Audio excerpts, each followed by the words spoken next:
Kazakhstan, Uzbekistan, Turkestan এই নামগুলা কিন্তু আমরা মানে শুনি, বা অনেকে মানে যারা মানে ট্যুর পাগল যারা, তারা যাওয়ারও কিন্তু ইচ্ছা করে। তো আমি বলবো আপাতত আপনারা ওই কান্ট্রিগুলো ঘুরেন।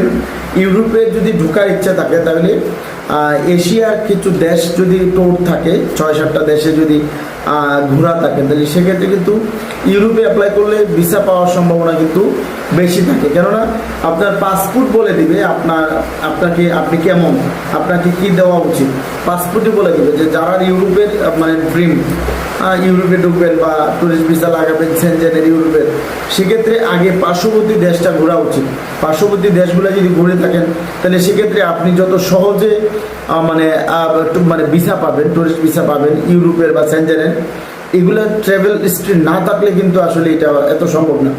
কেননা আপনি আপনার পাশের গ্রাম ঘুরলেন না, আপনার অবস্থান যে জায়গায় ধরেন আছে সেই জায়গা থেকে পাশেই মনে করেন যে একটা দর্শনীয় স্থান আছে বা একটা ভালো পর্যটন স্পট আছে, আপনি ওইখানেই গেলেন না, তাহলে ইউরোপে গিয়ে ঘুরবেন, এটা তারা কি বোঝে না? তারা কি এত বোকা যে বুঝবে না যে আপনি ওইখানে স্টে করার জন্য যাচ্ছেন? সো আগে পাসপোর্টকে ভারী করতে হলে আশপাশের কিছু দেশ ঘোরা উচিত।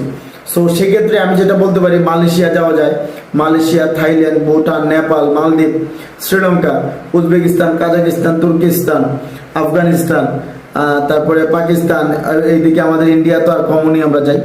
এই যদি 10-12টা কান্ট্রি যদি ঘোরা হয় তাহলে সেক্ষেত্রে নিশ্চিত থাকেন একটা 3 বছরের প্ল্যান রাখেন যে আমি 3 বছর পরে আফটার 3 ইয়ার্স বা আফটার 4 ইয়ার্স আমি হলো ইউরোপে অ্যাপ্লাই করবো।